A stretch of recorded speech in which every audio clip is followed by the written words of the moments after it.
So before starting with the hands-on part of this machine write-up, I'm going to give you a high-level overview of what you can expect in this machine and what are the key learnings in this machine. All right.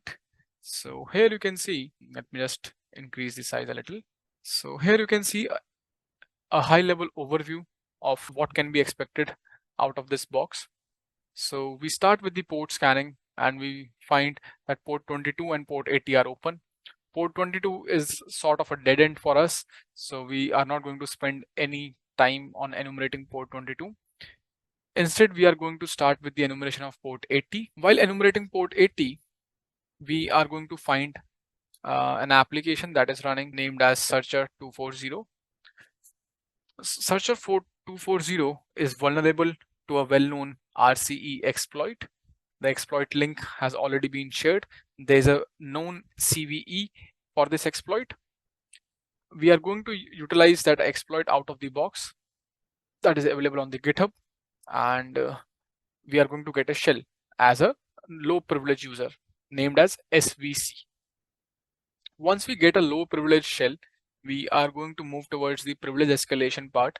In privilege escalation, here I have felt that this is long, tedious, and a lot of manual local enumeration is required. So I would not be able to elaborate each and everything that is going to be covered here in the mind map. You can see it in the upcoming few minutes. Here are the key learnings that you are going to learn from this box. You are going to learn how you can exploit a CVE. If there's a well-known CVE that exists out there, you will get an understanding of basic Docker commands, and then you are going to understand how to connect to MySQL instance that is running inside a container. You are going to learn about sudo privileges that are present in the sudoers file.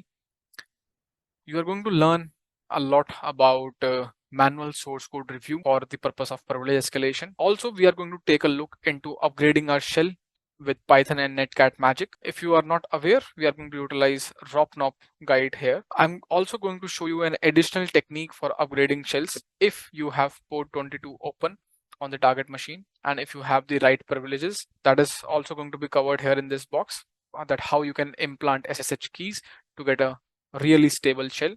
And we are going to take a look into password reuse issues throughout this box. All right, so without any further ado, let's dive right into it. So let me quickly open up my Kali box. Let's connect to the HTTP VPN. So I have created an alias to connect to the HTTP VPN, keeping in mind that I have to connect it very frequently. So you can see the VPN has been connected here as well as here. All right, let's just do a clear screen. And for the sake of sanity, I'll just rename this tab HTTP VPN. All right. Let me just quickly grab the target IP address. I'll start with nmap space -p -n -vvv -output all formats. Save it in my nmap directory named as scan1 along with the target IP address. And for this, I'm going to use, just for this time, I'm going to use -s, capital C, capital V. This is going to take a lot of time. So just for the sake of saving your time, I have already ran it. I have already created this directory structure for the sanity purpose. Let me increase the font size a little. Let's go to nmap directory and you can see, so I already have the outputs from my previous nmap scans. So I'm going to quickly open this thing up and you can see this was the command that I ran, nmap -p -n vvv scv. Just in case you do not know what are the meaning of these flags, so I'll be creating this nmap guide as well. So slowly, as we progress with this playlist, I'm going to start populating this mind map extensively. For now, I have mentioned all the flags that have been utilized there, starting from -p scanning all the ports, -v is for triple verbosity, SC is to run default category of scripts, -sv to run version detection scripts. These scripts are the part of nmap scripting engine, the NSE engine That is the core heart, or I would say the power or the USP of Nmap. Okay, and then we have got hyphen small o capital A, that is to save output in all the formats, hyphen on ox og. Okay, so let's get back, and I can see that port 22 is open where SSH server is running, and port 80 is open where I can see that Apache server is running, and it is redirecting me. As you can see, HTTP did not follow the redirect to. It is redirecting me to http searcher.htb.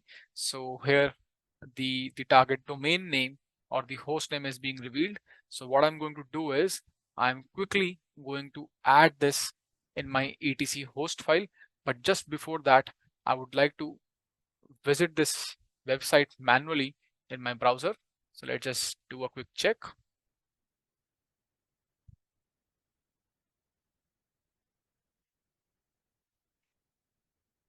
Let's paste this thing over here. Let's see what happens. And it redirects me to searcher.html. By default, it is not going to open up for you if you do not have this in your etc host file. So I'll quickly show you how you can do that. You just have to modify your etc host file. You can do by this command sudo mousepad /etc/host.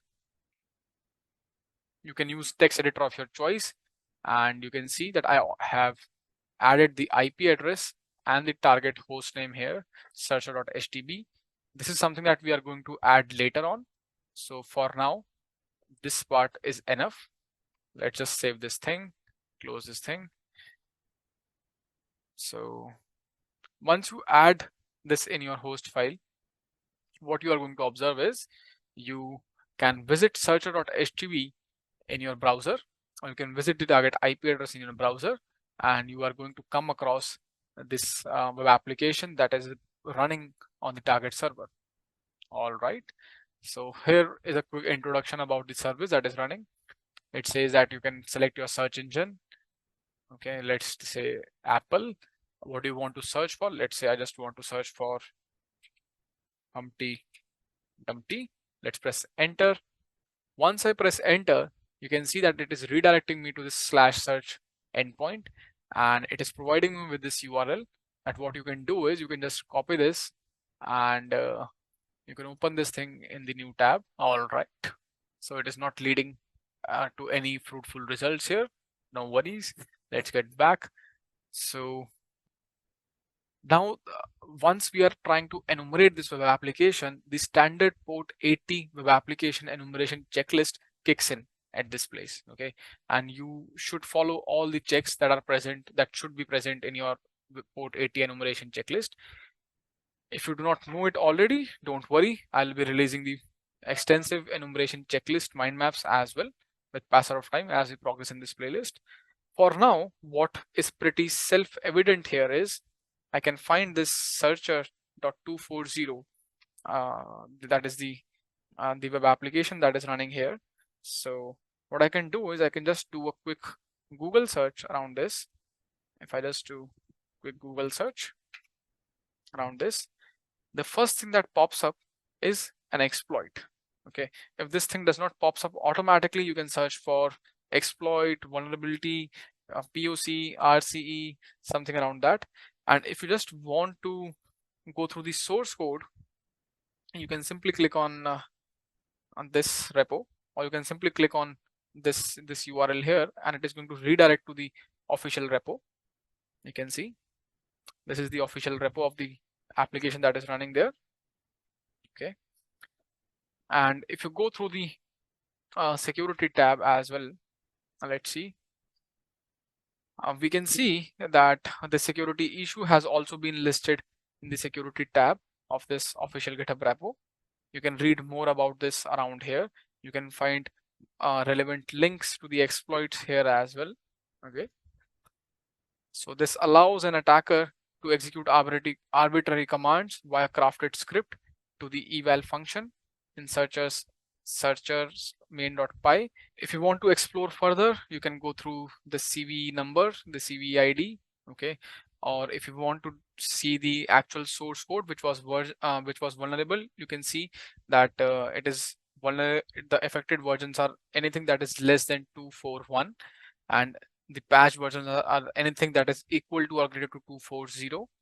And let's just go to the code tab here, and we can see the current release is 252, so we have come far ahead of the vulnerable releases. All right, so let's go to this exploit that we have found. The first link that was present, ni key and niken 0 lati. So you can see that this is a POC exploit for searcher less than 240. So this is not less than equal to 240. This is a little bit error here. The 242 version is not vulnerable. Okay. All right. If you just scroll down here, we can see the vulnerable part is here. Vulnerable part in the main function. And this is the vulnerable part, and we have a pre-built exploit for us that is pretty straightforward and easy to use. So what I'm going to do is I'm just going to right away clone this repo, or I would just right away copy this exploit into my local machine. So what I have done is I fetched this exploit and saved it here. So you can see that I have already copied this exploit. I have already downloaded this exploit in my folder, and you can see that this is exactly the same exploit. And if you want to, you can read through this exploit. What it is doing is essentially this is making a post request. You can see curl-sx post. It's making a post request to this endpoint.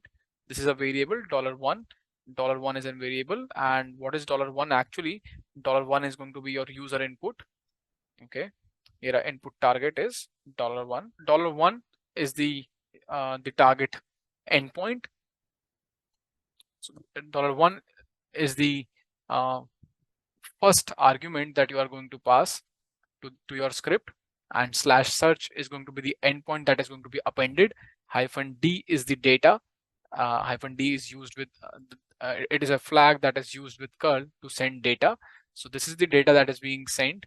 You can see that this is the place where evil cmd variable is put in place.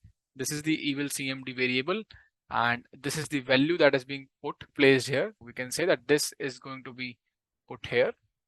Okay, and the target is going to be put here. It is going to be appended with /search, and this is going to be the data that is going to be sent. Okay, in here we can see another variable ref shell b64, and if you can see that this is the variable. So this thing is going to replace at this part, and that's how the exploit is working essentially. All right, so a basic understanding of bash is going to help you understand this exploit better. So let's try to run this exploit quickly. Let's give execute permission to this exploit, and let's do /exploit.sh, and the target endpoint is http://searcher.htb. The attacker IP address is 10.10.16.11, and the listening port, the L host, is something that I'm not mentioning here. Or let's mention something here. Let's do 1337, and before running this thing, let me just quickly open up a netcat listener here. Let's do nc-nvlp 1337. So I'm listening for incoming connection on port 1337. So let's run this exploit, press enter, and let's see. So we can see that once we run this exploit, we can see an incoming connection here on our port 1337. We do have an incoming request here from the target machine. All right, sounds perfect. Let's quickly do who am I, not here, sorry, here. Let's do quickly who am I, and let's go for host name. Let's see.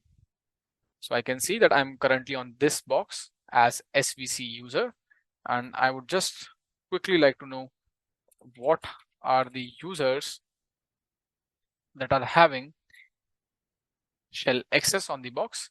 So I can see a root user is having shell access, and SVC user is having shell access on the box. Okay, all right. So far we have been able to get an initial foothold on the box, and at this point you would be able to get the user flag of this target machine, which is going to be found at home directory of this user. So you can see that I have changed my directory to home directory of SVC user, and if I do ls-la, you can find user.txt over here. Okay, so that is clearly present, and you can just do cat to read this file. Okay, I would not be reading this thing just to make sure that there are no spoilers or I'm not leaking the flags accidentally. All right, so now the process of local privilege escalation starts, but before that I would like to uh, pause here for a few seconds, and I would like to shed some more light towards the exploit that we have just fired. So this exploit is, first of all, the CV is not present in the Metasploit framework, so you would not be able to exploit uh, this vulnerability, that is this CVE 2023-43364 with the help of Metasploit. That's one thing. Another thing is that you can also utilize burp suit to capture this request and manually exploit it using the burp suit.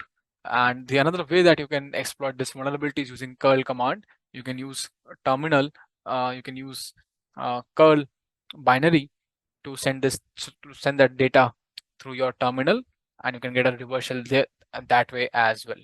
Okay, just in case if you are interested to know more about how and why this vulnerability exists, so you can just take a look over here, the part of source code that has been mentioned here. Let's check this out. You can just quickly ask ChatGPT.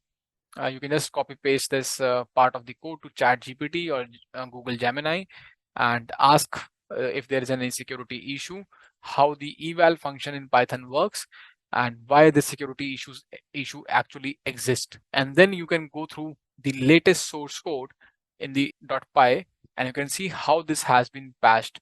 So this is going to be a good learning point if you want to go above and beyond. All right, let's get back to our shell, and if you can see that I am not able to use arrow keys here.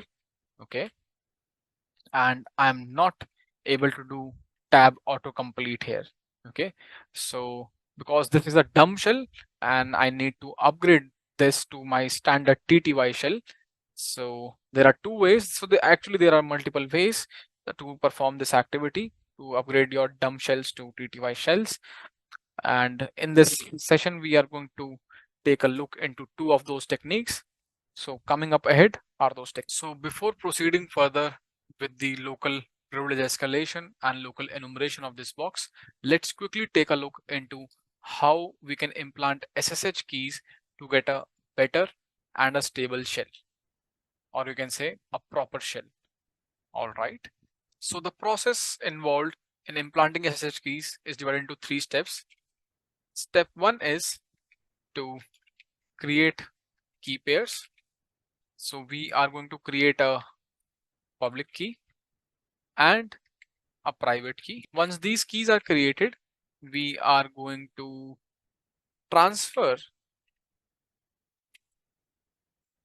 the public key to the target box, okay, at the right place. And once that is done, the step 3 is to utilize the private key that we have created to connect to target box. Okay, so this is a 3-step process that we are going to do. Let's take a look how we can do this. So I'll just leave this terminal here for now and quickly open up a new shell here, new terminal here. Let's increase the font size. So for this step 1, I want to create SSH key pairs. Doing this is very easy in Kali Linux. We just need to use, we are just going to type this command ssh-keygen and let's press enter. So this is going to create SSH key pairs for us. We have to provide the output directory where we want to save the key pairs. So I'm going to save the output in my current directory, and the name of the keys I want to save it as Rishabh. Okay, let's press enter.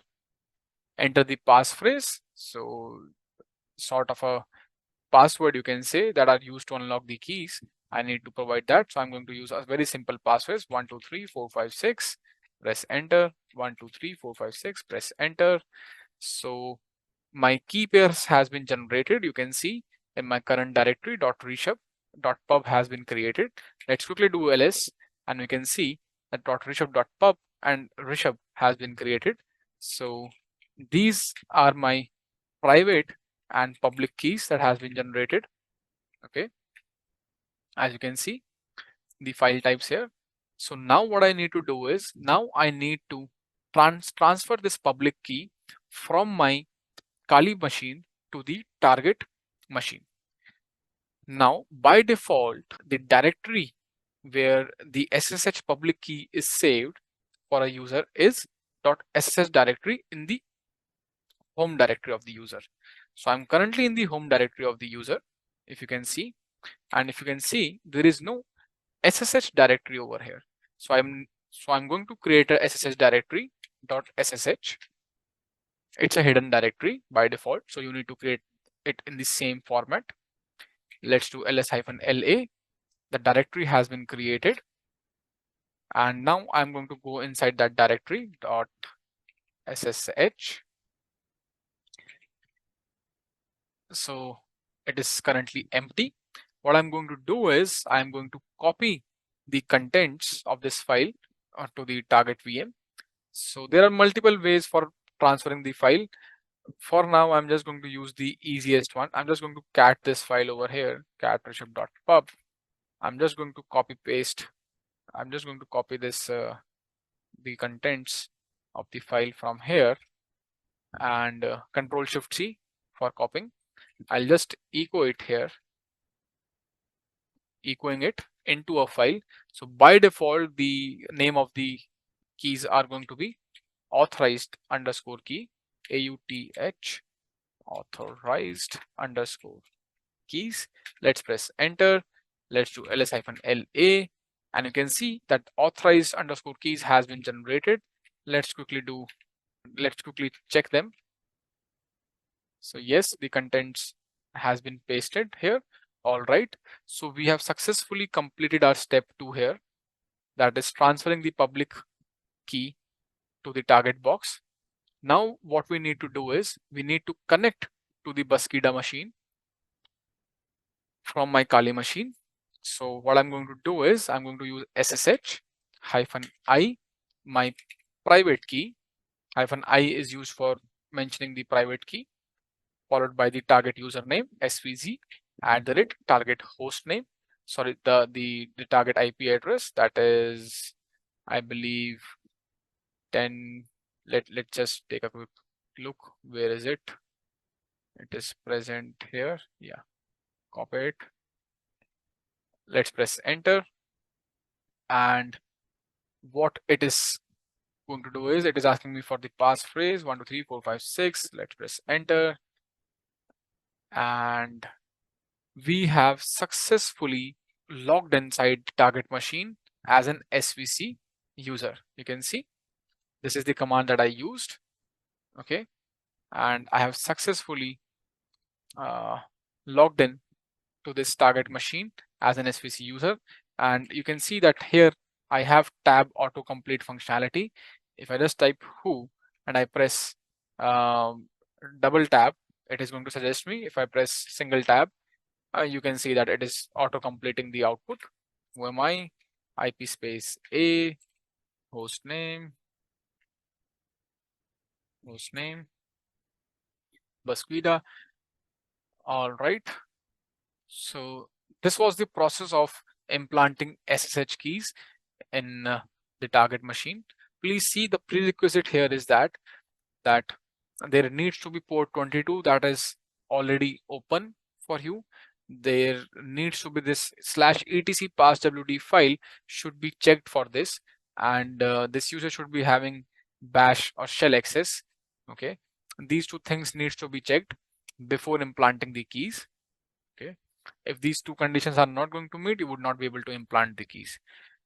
Just when I was checking the IP address, I can see a lot of Docker interfaces that are present here. So that gives me a hint that probably Docker is running here, and this gives me a direction for doing my local enumeration.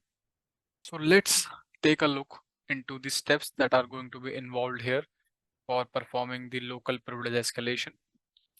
Now, for performing the privilege escalation, we need to enumerate the box locally. So far, we do have an SSH shell that is very stable shell that we have on the box. And at the end of the video, I'm going to show you a technique to upgrade your shells. So you can see that this was my initial shell that I received from the exploit. So at the end of the session, I'm going to show you how you can upgrade this shell, how you can get the tab autocomplete functionality and your history up arrow, down arrow functionality here. Okay, by using Python and Netcat magic. Okay, so all right. So the first thing that I do right away once I get a shell, a low privilege shell on the target machine, what I do is I just go for checking the sudoers permission. How can I do that? I can just do sudo space -l. Okay. So what it does is, for me to check the sudoers privileges, I need to have the SVC password. Okay, and unfortunately, I do not have the SVC password. Now, the way the enumeration takes place in this box is, so currently I am in my home directory, SVC users home directory, and what I do is ls-la. Once I do ls-la, there is something which is non-standard that you do not find everywhere, a file, which is git config. So what I can do is, just out of curiosity, I can try to take a look into the contents of this file, at what is present here. All right. So in this file, I can find an email address, cody@searcher.htb, and I can find the username, that is probably Cody. I can see the bash history and the SQL history. If you do not know what is devnull, just a word of advice. This is like, if I have to explain this thing in layman's term, this is like a black hole for Linux systems. We'll cover the detailed explanation of /dev/null in some other video. By default, when you get a shell on the target machine, we land in this directory, that is var.app. That this is the place where this searcher application has been deployed, web application has been deployed. So I would just like to take a quick look into this directory, that what are the configuration files that are present there. So let's see. And here I can find app.py. That should be the standard backend source code for deploying this application. Let's explore for files as well. I do have another directory, that is git. Exploring this directory, I can find a lot of files here, and something that you should always check during your local enumeration is the configuration file. So I'll just take a look into the contents of configuration file. Once I open up this configuration file, what I can see is, I can see this URL over here. Okay, the URL points to get.searcher.htb. So this is another endpoint, another subdomain that is present on the target server. This is the endpoint that is being used, and this is the username, and this is the password. So this is a standard way of authentication, although not that secure, but yes. So a lot of time applications do utilize these sort of URLs for authenticating. So from here, I can take this inference that Cody is the username and this is the password which is being used to authenticate and access this endpoint. So now from this point, we have two options to proceed further. The first option that we have is the sudoers file, okay, the sudo hyphen l, the sudo hyphen l command, where we were looking for a password. So we can try this password at this place. We were prompted with a password. That's one way. Another way, another route that we should follow from here is visiting this endpoint and using these credentials to authenticate to this endpoint. So this is the second branch that we can proceed with the local enumeration. So first thing that I would like to do is I would like to do sudo hyphen l, and I would like to see if I can use this password to authenticate. And I have successfully authenticated as an SVC user here. So this is a common issue that is frequently found. So this is the issue of password reuse. The same password which is being used to authenticate at this endpoint, the same password is being used by this SVC user on this box, on this Linux operating system, target operating system. So while exploring the sudo hyphen l permissions, so these permissions are essentially derived from the sudoers file. So if you do not know it already, I would just like to give you quick one word. There is a file named as /etc/sudoers. It is present at the etc directory. So let's quickly take a look. And in here, you can define the privileges for different users who can run what as a sudo with as an elevated user.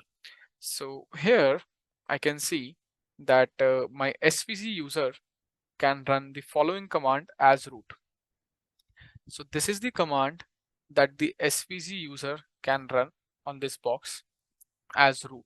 So what I can do is I can just quickly copy this thing. I can do sudo, quickly paste this thing. Star, maybe star is just there for representing wildcard, anything after this file. So I'll just enter some junk here, QWERTY, and press enter. So once I try to run this command as sudo, first of all, I'm able to run this command as sudo. That's one inference. Another inference is that the arguments that I passed to this script are not correct, and it is suggesting me that these are the arguments that are accepted. This is the usage. So this is like a help menu for this script. Now, ideally, whenever we find this sort of scenario during our challenge or machine or exam or CTF, whenever we have something, whenever we have the capabilities to run a Python script, let's say, with the sudo privileges, so somehow we try to manipulate this script. Somehow we try to get our arbitrary code executed with the context of the script, because this thing is being executed with root privileges. And if somehow our code can be put inside this script, so this our code is also going to be executed as root. And when I say our code, that I'm talking about malicious code. If I can put a malicious code that can give me a reverse shell, okay, or that can give me a bash terminal by the execution of the system checkup.py, I'm going to get the privileges of the parent process. So that is going to be root privileges. Okay. All right. So from here on, I'll be exploring what can be done via this script. I can see that these are some of the commands which I can run as an argument to this script. Let's quickly take a look. If I can use docker ps. Ideally, this resonates with the docker ps command. So this is the actual command. This is the actual docker ps command which is used to list the containers, list the running containers. But here, this scenario, this has been modified as an argument. Let's press enter. And I can see, if I just reduce the screen font size a little. So now you can see the list of running containers. So the output is very much similar to the docker ps command. So here I can see that localhost 3306 being forwarded to the 3306 of the container port, and the container name is mysqldb. The container ID is this. We do have a get_t named container, and here port localhost port 3000 is being forwarded to port 3000 of the container port. Okay. So what I can do is I can try to look I can try to know the configurations or a little bit more about these containers. And how can I do that? By using the docker inspect. So let's quickly do that. Docker inspect. Oops.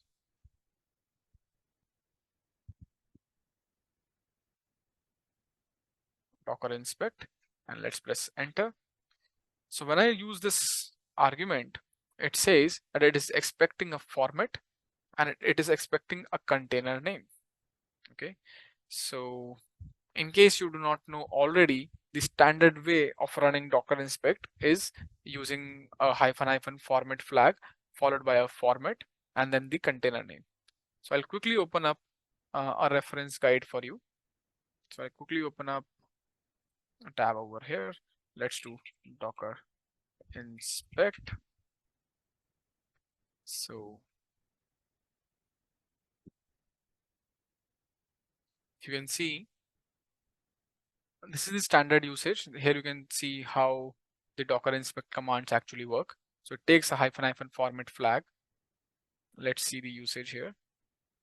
-f or -- format output using a custom template, JSON. Okay, let's take a look. Yeah, so this is how ideally you use docker inspect. But in our case scenario, this syntax is not going to be applicable because it has been modified and customized in the script. So what I'm going to do is, it is expecting a format. So let's give it a format, JSON, and set the container as mysqldb. Let's press enter. Unclosed action. What is unclosed action here? Let's see if I need to put this thing in inverted commas. Yes. So this is working now. Well, so I have been provided with a JSON output over here. Let's just beautify this thing for the sake of our eyes. Okay, so I'll pipe it to JQ. It's a pre-installed utility in Kali. You do not need to worry about that. I'm scrolling the output. While going through this output, if you just take a look here,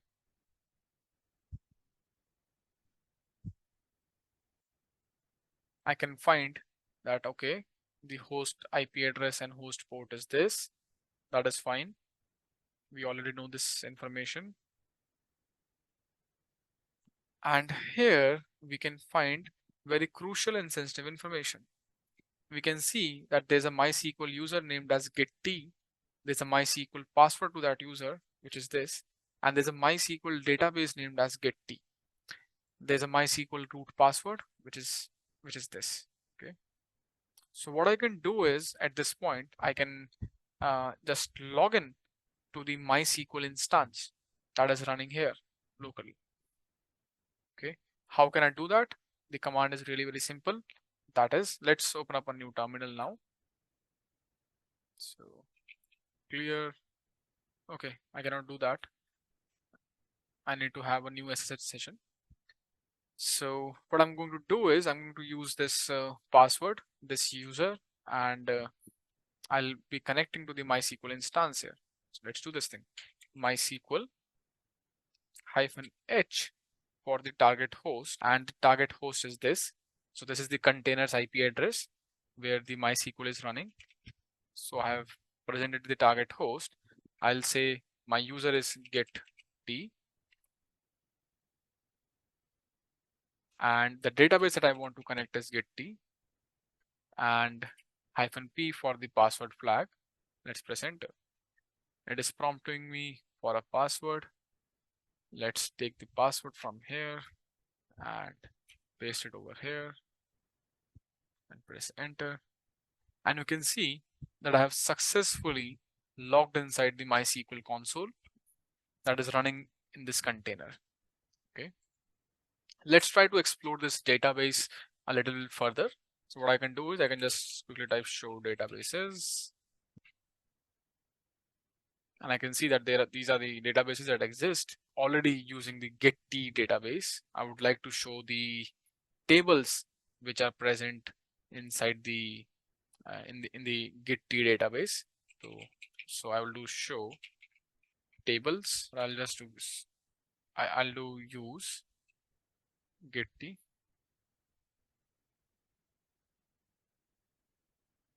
So now I have changed the database. All right. So you can see that I have set the database to getT, and then I am going to list all the tables which are present in this database. So going through the tables which are inside this database, a lot of tables were looking interesting to me initially, and I started going through the contents of these tables one by one, and I was not able to find a lot of juicy information in these tables. There was one table which is relevant to us, that is the user table. So user table seems to be like it is going to hold the data related to the users. So what I'm going to do is I'm going to do select star from user. Let's list all the data, all the columns from this table. So let's just reduce the size a little bit for the sake of sanity. I'm trying to do that. Let's reduce the size a little bit more. Yeah, better. So I can see that these are the column names: ID, lower name, name, full name, email. Okay, passwd. Passwd seems to be interesting to me.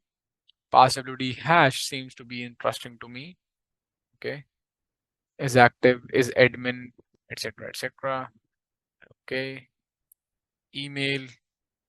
So what I can do is I can just look for the relevant information. Let's select. Let's go for name. Let's go for passwd, that is the password.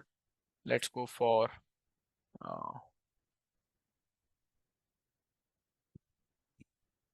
let's go for avatar email. Okay,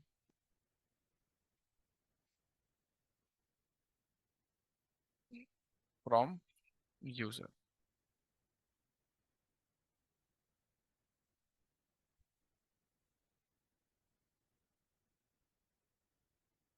So now you can see that this is the username, this is the name, sorry. So there's a code named user, this is the password, and this is the email address that is associated to this user. And these are probably going to be utilized at getT subdomain. So let's quickly add this thing in our etc host file. So I can just do sudo mousepad /etc /host, and you can see that I have already added it in my host file. So I'll open up my browser now.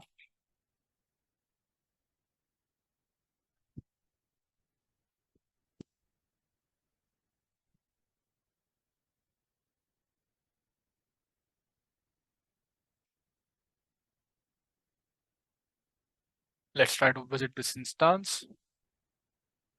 What is here? So I can see that this is the getT instance that is running. If you do not know this thing already, getT is just a self-hosted Git service. Okay, it's pretty self-evident as well. Go to sign in. So I can see that I have been provided with the sign up page. So sign in page. So whatever information I have so far, I can utilize that. So far we do have the Kodi username. So let's do this thing. Kodi email address, and the password that we used for Kodi was revealed earlier. Here we can see the password. Let's log in. If I log in, I can see the repos which Cody has access to, and let's explore this thing. So this is probably the source code for the application, searcher application, which has been deployed. I cannot find any other repo other than the searcher site. So this also seems like a dead end to me. We do have another user email address. So what we can do is we can try to log in using this email address.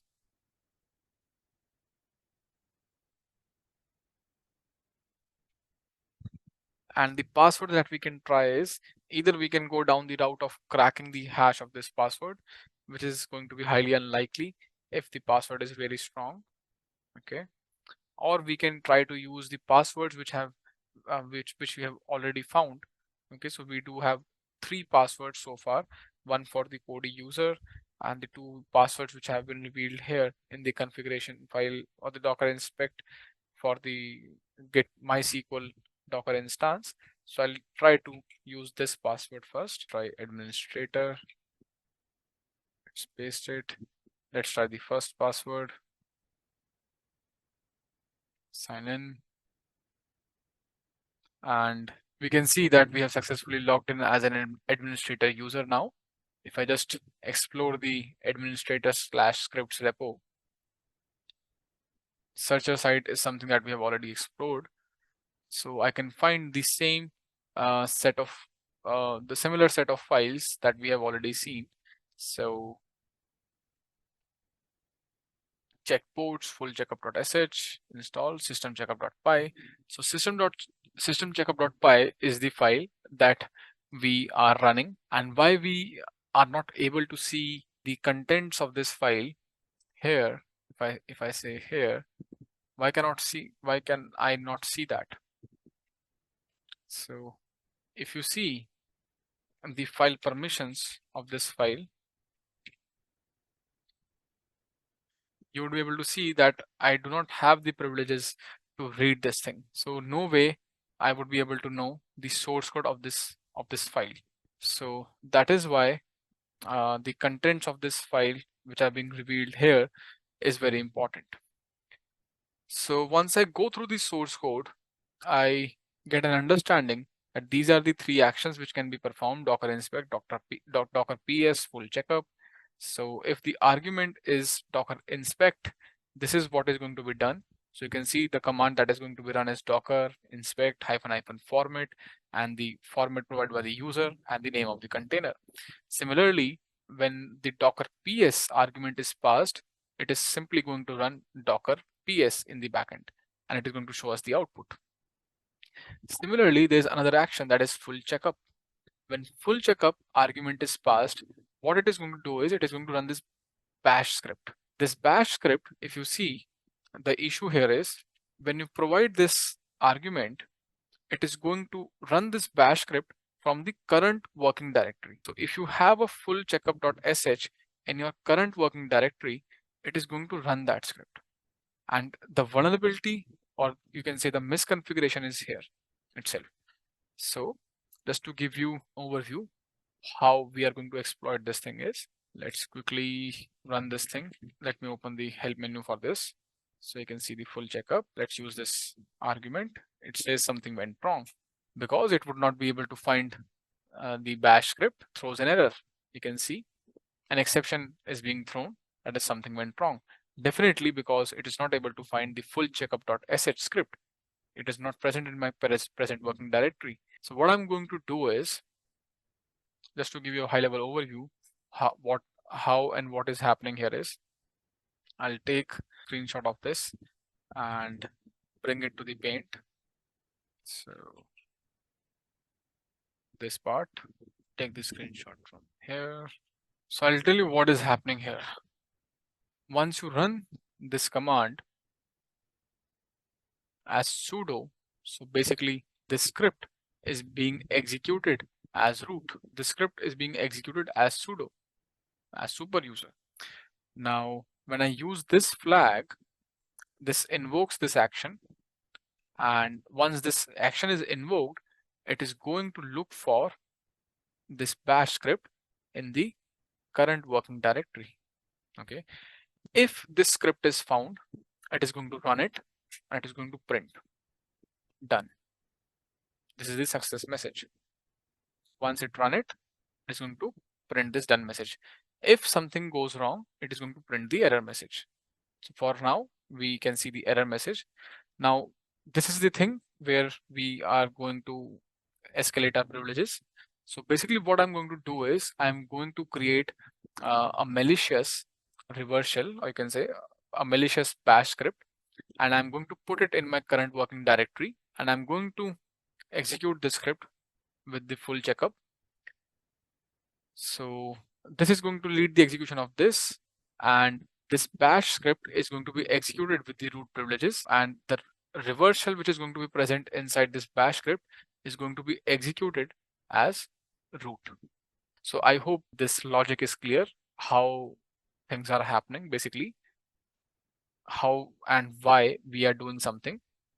So let me just quickly go to my temp directory and let me just create a full checkup.sh, Control C, Control Shift V, ls-la. I can see full checkup.sh. Let me give the execute permissions to the script, chmod +x full checkup.sh. So now you can see I have executable permissions to the script so that this can be executed. Now I need to write the contents. What I'm going to do is I'm just going to quickly grab bash reverse shell. Okay, I'll just quickly get a reverse shell. I'm going to use this utility.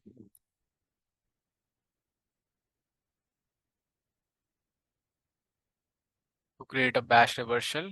So let's provide it with our L host, that is 16.11. Let's catch a shell on port 8080. So I'll copy the nc space -nvlp for catching a shell, or let's catch a shell here itself.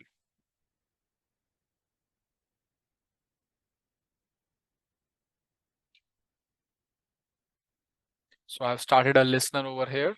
Here, what I'm going to do is I'll put this thing. This is your bash reverse shell. Copy this thing. Nano full checkup. Why is not taking? It should work. Let me see if it is still there. Automatically, in every few seconds or few minutes, this whatever I put here is being removed. So I have to create this thing again. I'll do nano full checkup.sh. I'll paste it here. Control S, Control X, chmod +x full checkup.sh. Let me see if the name of my file is correct or not. Full-checkup.sh. Yes, that is right. Let's run this file. How can I run this file? I'm going to run the Python script that we have, which is this. Let's press enter, and it says something went wrong. Okay, that's weird. We do have full checkup. Let me do cat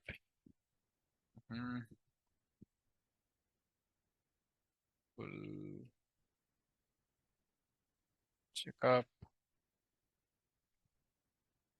Okay, so the issue is, I know I have done something wrong, which is I have not mentioned the interpreter.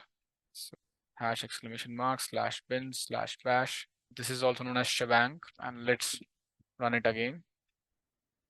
So you can see that once I ran this script, ran this script with full check argument, my full checkup.sh bash file got executed and I got a reverse shell here. If I do who am I, if I do hostname Busqueda, hostname Busqueda, IP space A.